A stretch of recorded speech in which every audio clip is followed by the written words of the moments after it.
La rubrique Monde de l'écho, la rubrique économique qui se déplace un tout petit peu. On se retrouve à 8h, c'est pas bien. Ce mercredi, on parle des factures salées d'eau et d'électricité en cette période de chaleur. Oui, René Sogo, nous sommes en pleine période de chaleur. Les températures sont élevées. On pourrait même parler des canicules, notamment dans la partie septentrionale du Bénin. Cela n'est pas sans impact et sans conséquence sur notre consommation en eau et électricité.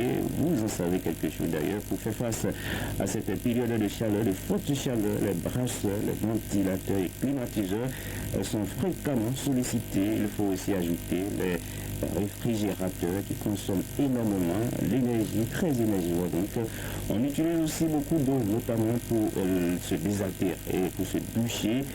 Tout ceci conduit à des factures très salées pour la population, les entreprises. Bref, tout le monde le sait, c'est un phénomène conjoncturel. À chaque période de chaleur, les consommations montent et avec elles les factures d'eau et d'électricité. Justement, nous allons suivre quelques populations que nous avons rencontrées se prononcent sur la question. Déjà, je pense que nous sommes dans une période de chaleur.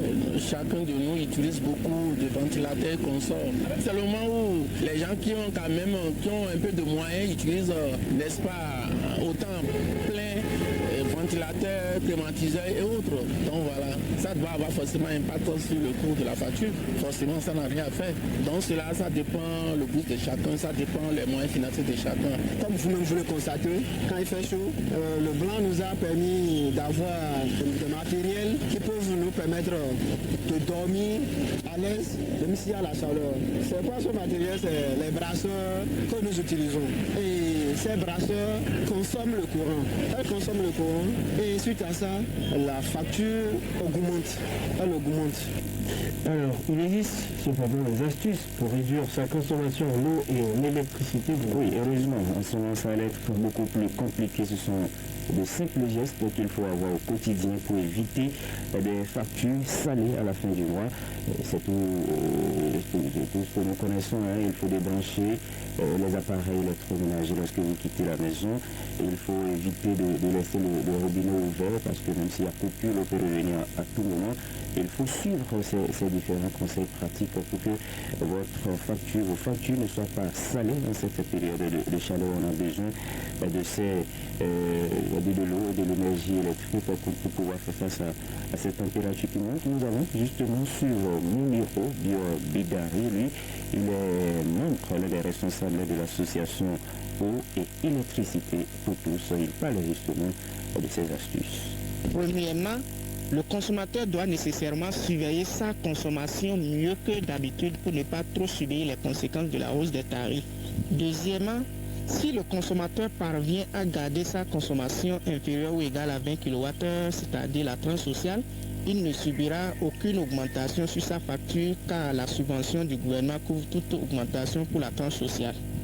Et enfin, troisièmement, il faut recommander aux consommateurs d'éteindre du moins les lampes et autres appareils quand ils sont dehors et d'éviter désormais tout gaspillage de consommation.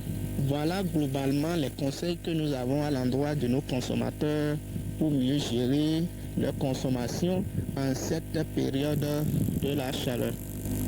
Alors, Jacques Débé, et puis cette information, pour finir, le Luxembourg accorde plus de 46 milliards de francs CFA au Bénin. On en parle depuis après lundi de Pâques. Oui, c'est une nouvelle orientation stratégique de partenariat bilatéral que le Bénin est en train de mettre en œuvre. Les 27 mars 2024, les alliés Bettel, ministre des Affaires étrangères du Commerce extérieur, ministre de la coopération et de l'action humanitaire de Luxembourg, était en visite au Bénin. Et c'est à l'occasion de la visite au Bénin que le ministre Bettel a signé avec le ministre d'État, ministre de l'économie et des finances du Bénin, Romuald Wadani, deux nouveaux accords de coopération pour un montant total de 70,5 millions d'euros, soit plus de 46 milliards de francs CFA. Il faut noter qu'une feuille de route pluriannuelle a été également adoptée à l'issue de la réunion de la commission bilatérale tenue en présence de plusieurs ministres du gouvernement du Bénin associés à la mise en œuvre des programmes prévus. Le premier accord d'un montant de 62 millions d'euros concernant les projets bilatéraux et multilatéraux de la période allant de 2022 à 2026. Le second accord de 8,5 millions d'euros est relatif au nouveau programme de coopération dénommé Bi-Digital. Il s'agit d'un programme qui repose sur le développement des outils numériques au profit des populations, l'entrepreneuriat féminin dans le secteur du numérique et la cybersécurité. Le Bénin et le Luxembourg entretiennent d'excellentes relations de coopération depuis 2022 avec des programmes en cours et d'autres à mettre en œuvre selon Xavier Bettel, le ministre des Affaires étrangères et du commerce extérieur du Luxembourg. C'est donc un nouveau départ de coopération entre les deux pays qui vient d'être signé au Bénin, qui ne se contente pas seulement désormais des institutions de Bretton Woods et des partenaires traditionnels tels que la France et les États-Unis, mais qui se tournent vers d'autres pays non connus.